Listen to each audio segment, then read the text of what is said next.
ओम गंग गणपते नमो नमः। संक्षिप से पुराण वायु संहिता पूर्व खंड। प्रयाग में ऋषियों द्वारा सम्मानित सूत जी के द्वारा कथा का आरंभ, विद्या स्थानों एवं पुराणों का परिचय तथा वायु संहिता का प्रारंभ। व्यासवाच नमः शिवाय सुमाय सगनाय सुसुनवे प्रधान पुरुषाय सगर्थ स्थित हेतवे शक्ति प्रतिमा यस्य औश्वर्य चापि सर्वगम स्वामित्वं च विभुत्वं च स्वभावं संपृक्षते तमजं विश्वकर्माणं शाश्वतं शिवमव्यम महादेवम महात्मानं ब्रजामि शरणम शिवम। व्यास जी कहते हैं, जो जगत की सृष्टि, पालन और संहार के हेतु तथा प्रकृति और पुरुष की ईश्वर है, उन प्रथमगण पुत्रदय तथा उमा सहित भगवान शिव को नमस्कार है, जिनकी शक्ति की कहीं तुलना नहीं है, जिनके ऐश्वर्य सर्वत्र व्यापक है तथा स्वामित्व और विभित्व जिनका स्वभाव के आ गया है, उस विश्वश्रेष्ठा सनातन अजन्मा अविनाशी महान देव मंगलमय परमात्मा शिव की मैं शरण लेता हूँ, जो धर्म का क्षेत्र और महान तीर्थ है, जहाँ गंगा और यमुना का संगम हुआ है तथा जो ब्रह्मलोक का मार्ग है। उस प्रयाग में शुद्ध हृदय वाले सत्यव्रत प्राणायण महातेजस्वी एवं महाभाग मुनियों के एक महान यज्ञ का आयोजन किया। वहाँ क्लेश रहित कर्म करने वाले उन महात्माओं के यज्ञ का समाचार सुनकर निपुण कथावाचक, त्रिकालवेता, उत्तम नीति के ज्ञाता तथा क्रांतदर्शी विद्वान पौराणिक शिरोमणि सूत जी उस स्थान पर आए। सूत जी को आते देखकर मुनियों का मन प्रसन्नता से खिल उठा। उन्होंने उससे सांत्वनापूर्वक मधुर बातें कहकर यथा योग्य पूजा की। मुनियों के द्वारा की भी उस पूजा को ग्रहण करके सूत जी ने उनकी प्रेरणा से अपने लिए बताए गए उपयुक्त आसन को स्वीकार किया। उसी समय महर्षियों ने अनुकूल वचनों द्वारा उनको सत्कार करते हुए अत्यंत अभिमुख से करके यह बात कही। ऋषि बोले, शिव भक्त शिरोमणि महाबुद्धिमान महाभाग रोमहर्षण जी, आप सर्वज्ञ हैं और हम महान सौभाग्य से यहाँ पधारे हैं। तीनों लोकों में ऐसी कोई बात नहीं है जो आपको विदित नहीं हो। आप भाग्यवश हमें दर्शन देने के लिए स्वयं यहाँ आ गए हैं, अतः अब हमारा कोई कल्याण किए बिना आपको यहाँ से व्यर्थ नहीं जाना चाहिए। इसलिए आप हमें शीघ्र वह पवित्र पुराण सुनाएं जो अत्यंत श्रवणीय, उत्तम कथा और ज्ञान से युक्त तथा वेदांत के सर्वस्व से संपन्न हो। वेदवादी मुनियों ने जब इस प्रकार प्रार्थना की, तब सूत जी ने मधुर, न्याययुक्त एवं शुभ वचनों में उन्हें इस प्रकार उत्तर दिया। सूत जी बोले, महर्षियों, आपने मेरा सत्कार किया है और मुझ पर कृपा की है। ऐसी दशा में आपसे प्रेरित होकर मैं आपके समक्ष महर्षियों द्वारा सम्मानित पुराण का भली भांति प्रवचन क्यों नहीं करूँगा। अब मैं महादेवी जी, देवी पार्वती, कुमार स्कंद, गणेश जी, नंदी तथा सक्षुति कुमार साक्षात भगवान व्यास को प्रणाम करके उस परम पवित्र वेद तुल्य पुराण की कथा कहूँगा, जो शिव तत्व के ज्ञान के सागर है और भोग एवं मोक्ष रूपी फल देने वाला साक्षात साधन है। विद्या के संपूर्ण स्थानों का, पुराणों की संख्या का और उसके उत्पत्ति का विवरण दे रहा हूँ। आप लोग मुझसे इस विषय को ध्यानपूर्वक सुने। 6 वेदांग, 4 वेद, मीमांसा, विस्तृत न्यायशास्त्र, पुराण और धर्मशास्त्र, ये 14 विद्याएं हैं। इसके साथ आर्युवेद, धनुर्वेद, गंधर्ववेद और उत्तम अर्थशास्त्र को भी गिन लिया जाए तो ये विद्याएं 18 हो जाती है। इन 18 विद्याओं के मार्ग एक दूसरे से भिन्न है। इन सबके निर्माता त्रिकालदर्शी विद्वान साक्षात भगवान शूलपनि शिव है, ऐसा श्रुति का कथन है।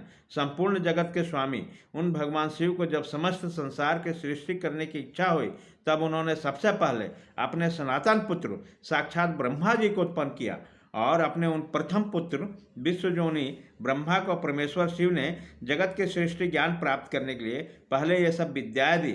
उसके बाद उन्होंने पालन करने के लिए भगवान श्री हरि को नियुक्त किया और उन्हें जगत की रक्षा के लिए शक्ति प्रदान की।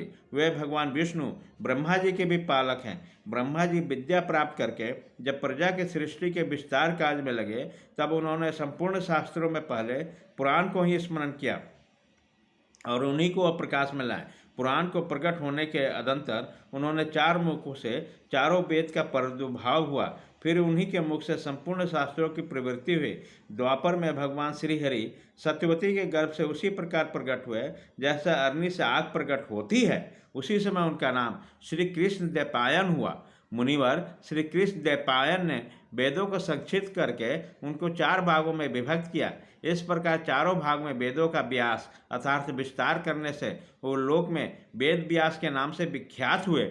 इसी तरह पुराणों के संक्षिप्त करके 4 लाखों में संलोकों में सीमित किया। आज भी देवलोकों में पुराणों का विस्तार 6 कोटि श्लोकों में है। जो दीज 6 अंगों और उपनिषदों सहित चारों वेदों को तो जानता है किंतु पुराणों को नहीं जानता, वह श्रेष्ठ विद्वान नहीं हो सकता। इतिहास और पुराणों से वेद की व्याख्या करें जिनकी ज्ञान बहुत कम है अर्थात जो पौराणिक ज्ञान से शून्य है। ऐसे पुरुष से वेद यह सोचकर डरता है कि यह मुझ पर प्रहार कर बैठेगा। सर्ग, प्रतिसर्ग, वंश, मन्वंतर और वंशानुरित ये पुराण के 5 लक्षण हैं। छोटे और बड़े के वेद से 18 पुराण बताए गए हैं। 1 ब्रह्म पुराण, 2 पद्म पुराण, 3 विष्णु पुराण, 4 शिव पुराण, 5 भगवत पुराण, 6 भविष्य पुराण, 7 नारद पुराण, 8 मार्कंडेय पुराण, 9 अग्नि पुराण, 10 ब्रह्मवैवर्त पुराण, 11 लिंग पुराण, 12 बारहवा पुराण, 13 स्कंद पुराण, 14 वामन पुराण, 15 कुरुम पुराण, 16 मत्स्य पुराण, 17 गरुड़ पुराण, 19 ब्रह्मांड पुराण। इन पुराणों का पवित्र क्रम है। इसमें शिव पुराण चौथा है जो भगवान शिव के से संबंध रखता है और सब मनोरथ के साधक है। इस ग्रंथ की श्लोक संख्या 1 लाख है और ये 12 संहिताओं में विभक्त है। इसका निर्माण साक्षात भगवान शिव ने ही किया है यह तथा इसमें धर्म प्रतिष्ठित है। वेद व्यास ने इस 1 लाख श्लोक वाले शिव पुराण को संक्षिप्त करके 24,000 श्लोकों का कर दिया है। इसमें 7 संहिताएं हैं। पहली विदेश्वर संहिता, दूसरा रुद्र संहिता, तीसरा शतरुद्र संहिता, चौथा कोटि रुद्र संहिता, 5वां उमा संहिता, 6ठी कैलाश संहिता तथा 7वीं वायुवीर संहिता है। इस प्रकार इसमें 7 ही संहिता है। विदेश्वर संहिता में 2000, रुद्र संहिता में 10,500, शतरुद्र संहिता में 2180, कोटि रुद्र संहिता में 2240, उमा संहिता में 1840, कैलाश संहिता में 1240 और वायु संहिता में 4000 श्लोक है। इस परम पवित्र शिव पुराण को आप लोगों ने सुन लिया। केवल 4000 श्लोकों की वायु संहिता रही है जो 2 भागों में युक्त है। उसका वर्णन मैं करूँगा। जो वेदों का विद्वान न हो उसको इस उत्तम शास्त्र का वर्णन नहीं करना चाहिए। जो पुराणों को न जानता हो और जिनके पुराण पर श्रद्धा न हो उन्हें भी इसकी कथा नहीं कहना चाहिए। जो भगवान शिव का भक्त हो, शिवोक्त धर्म का पालन करता हो और दोष दृष्टि से रहित हो, उस जांच बुझे हुए धर्मात्मा शिव को ही इसका उपदेश देना चाहिए। जिनकी कृपा से मुझको पुराण सहित का ज्ञान है उन अमित तेजस्वी को भगवान व्यास का नमस्कार है। अध्याय 1